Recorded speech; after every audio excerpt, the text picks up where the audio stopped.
This is All India Radio. In the program Insights, now we bring you a discussion on National Green Hydrogen Mission. The participants are Anil Razdan, former Energy Secretary, and Ravi Kumar, AIR Correspondent. Hydrogen is the most abundant element in the universe. It has been hailed as the fuel of the future that could help end the world's reliance on fossil fuels and aid the smooth transition to net zero emissions.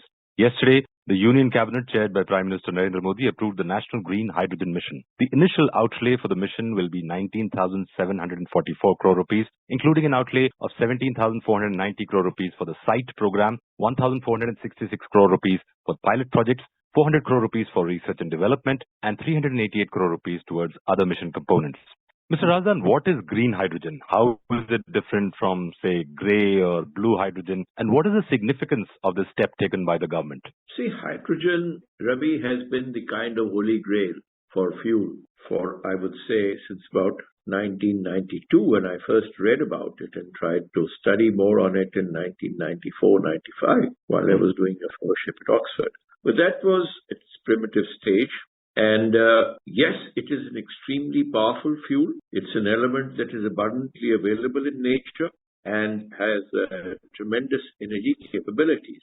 Keeping that in mind, when we want to move towards reducing our greenhouse gas emissions, as you mentioned, there are various shades of hydrogen depending on from what source, whether you want to get from natural gas or from methane and coal route, or say straight the cleanest hydrogen, it's called green hydrogen, is sourced from renewable power and generally through electrolysis of water. Right. Now, when you are deriving hydrogen out of this renewable sources of energy, they said like solar, wind, maybe hydro, all these are the green sources.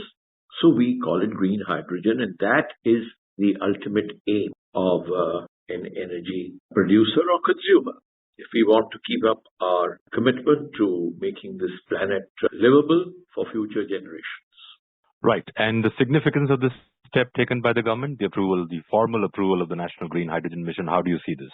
I think it's an absolutely a step in the right direction because India has to not only declare that it is a leader in progressive policies, it is becoming a modern economy, its government policies and industrial program, as well as research and development, must all work in tandem towards attainment of that objective. And I think one sphere in which India has been lacking is that our expenditure on research and development has been very, very low as compared to some of our counterparts around the time we embarked on independence.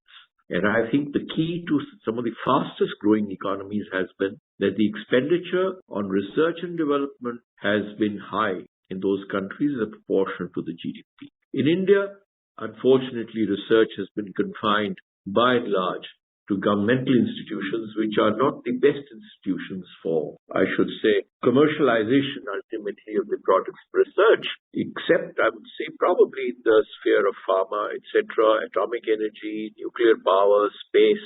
These were very successful government programs. And of course, atomic energy is also a program which is giving you massive energy, and it's a cleaner source of energy, and the greenhouse gas emissions are much lower. But I think the time had come finally to move towards hydrogen, and I think this partnership between government and industry is most appropriate and timely at a time when India is assuming the mantle of G20 leadership. I would say that the key factor would be to somehow invigorate and incentivize the industry to move forward in this direction. Because the kind of investment appetite that new technology has, government budgets may not always be able to provide that. You can provide incentives, you can provide some subsidies, but ultimately, if the horses of research, development, and innovation have to move, I think industry, which is quite mature in India at this stage, has to come forward. And the hunger for expansion, which is there, I think, in private industry, has to be integrated into any new R&D program. And there, I think, is the success, as I mentioned, countries like Japan, US, Germany, Israel, and even China. for that matter today. It's moving very, very fast. We have to, I think, take industry along, and I'm so glad that something industry has, I think, taken this lead and come forward and said, yes, we will have these programs on our future expansion plans and the futuristic plans. But what we have to keep in mind in India is not importing technology or importing products. We need to create these products ourselves, give employment to our youth, as well as tremendous research opportunities for our highly qualified technical staff. When I was coming out of school, moving into college, the IITs were the dream of many bright students. But unfortunately, most of them migrated abroad in search of the right job opportunities and the challenges. Today, I think India has arrived on the scene to be able to absorb all our high knowledge technical people. At the same time, see, when you are developing renewable energy, there is an employment opportunity for even, I would say, tier 2, tier 3 industries. The installation, the upkeep, the manufacture of all these commodities. I think we have to marry the production of renewable energy and the production of green fuels, which this program intends to do. I think is a very laudable objective and something which gladdens my heart, honestly, as a person who spent almost 40 years in the energy sphere, luckily. Mr. Razdan, the National Solar Mission was launched in 2010, and the initial target there was around 20,000 megawatts, if I remember correctly, and later that was revised to 100 gigawatts, and we've almost got there. Now, when we look at the National Green Hydrogen Mission, the initial targets are 125 gigawatts by 2030. How do you see this mission? I would say that if the industry is ready, so the reports seem to suggest, then this is the time to take the plunge.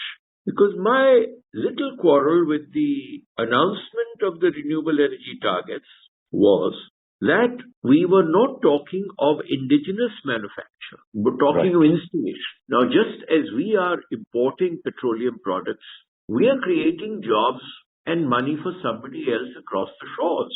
Similarly, in the wind program, we luckily had a lot of indigenous good manufacture, but it didn't pick up as well. In the solar, we didn't develop that manufacturing capability alongside our plans for expansion. After all, we should not be drawing up such plans for creating employment opportunities for countries outside the shores of India when employment is a huge issue here. And I think talent is available. The institutions which are imparting such skills need to be constantly upgrading themselves to the needs of the new technologies and the need for a new world order. And I only hope that the curricula in the technical institutions, the technical training institutions will all get together with industry to create these hubs as I think is being planned. And the success will lie in absorbing this youth talent of India, the technical talent, to the needs of the situation. Luckily, we have the demand, we have the talent. Right. As the program, the mission also envisages around 6 lakh jobs over the next decade. Moving on to the use cases. One of the obvious use cases of green hydrogen, which is being talked about in the media since this thing was announced, is in the field of transportation, in cars, in buses and trains, even in ships and airplanes. What are the other use cases of hydrogen, or rather green hydrogen in India, whether it is industrial or retail? You see, I would be looking at opportunities which entail heavy industry. I'd be very interested in steel, other metal industry, which are our guzzlers, to be moving towards manufacture using green hydrogen. I would be looking at heavy transport, trains. I just read very recently that as a beginning, I think on some heritage routes on the smaller lines like hill station, narrow gauge trains and the likes, there is a plan to introduce hydrogen fuel cell powered trains in these smaller running circuits. Now that kind of thing will ultimately, I think, be of great importance, and maybe hydrogen powered ships in the future. But then You need, also to build a network of transmission of renewable power towards the manufacturing hubs or wherever you can do electrolysis, because the two may not be co-located. The production, for example, in the desert areas of renewable energy, solar particularly, where insolation is high, or in Ladakh or some such like situations, we have to build the transmission system also, which can quickly carry the renewable energy across to these manufacturing hubs, because they may not, as I said, always be co-located. But keeping, I think, all these factors in mind, we have to draw up aggressive plans, identify the entrepreneurs who have fire in their belly to take up the challenge and compete with the best in the world. I think that's what governments are meant to do and policy planners are meant to do. Right. And another thing, you talked about indigenization and the need to get this more indigenous and to also invigorate in private industry in India. Cost of production is a critical factor in determining the success of any alternative fuel. The cost of solar energy in India was very high initially, has declined significantly in recent years. So what is the estimated cost of producing hydrogen, rather green hydrogen, and how does it compare with other renewable and non-renewable energy sources? I would say that, electrolyzers, for example, has been identified as a key component of production of green hydrogen. Now, manufacture of electrolyzers is something that we can do easily. The Scandinavian countries were one of the first to talk of green hydrogen because they had abundant wind energy. We have abundant solar energy and hopefully wind potential also along the coastal regions can be more finely identified. And I was discussing with a very senior energy friend of mine, Dr. Kakotkar, we work together in atomic energy, that we need to find out what we can do, how we can innovate. That's the challenge for us. Get into the act of producing clean energy, utilizing it in the right direction. And all in all, I think it's a challenge that I'm glad the Prime Minister has laid before the country. And it's got to be, regardless, it has been picked up by industry, by education institutions, financial institutions also, because you need cheaper credit for it. Right. Credit must also go to the galloping industry. And I think a good assessment, along with the risk-taking ability of investing into the future frontiers of technology and energy, would, I think, do a world of good to this country and its aspirations. And I sincerely hope that it happens in our lifetime. We are a federal setup. The states also should come forward. All research institutions, whether under the central government, the state government, or under private industry, have to get into the act together. And I think research and development should not only be looked upon, as unfortunately it has been in some sectors, to get tax benefits. We've got to produce the results. And when I was on the R&D committee of the Indian Oil Corporation post-retirement, I had insisted that R&D should be a profit center of its own. Because unless in a commercial establishment you are generating money, how much money you are generating, if it's the sales, they get more respect because they're bringing in the moolah. And if R&D develops a product, they should be given the benefit of showing that this is the amount they've been able to rake in additionally. And that will give them, I think, a greater muscle within the organization and be extremely good for their morale as well as recognition. It is a marriage of research development, industry, and finance that will carry us forward. Nothing else. Mr. Razdan, thank you very much for joining us. Thank you very much. Privileged to be with you on the program. You were listening to a discussion on National Green Hydrogen Mission. The participants were Anil Razdan, former Energy Secretary, and Ravi Kumar, AIR Correspondent. This program was produced and presented by the News Services Division of All India Radio. You can listen to it on our mobile app, News on AIR. This program is also available on our YouTube channel, News on AIR Official. You may email your opinion about this program at airnsdtalks@gmail.com.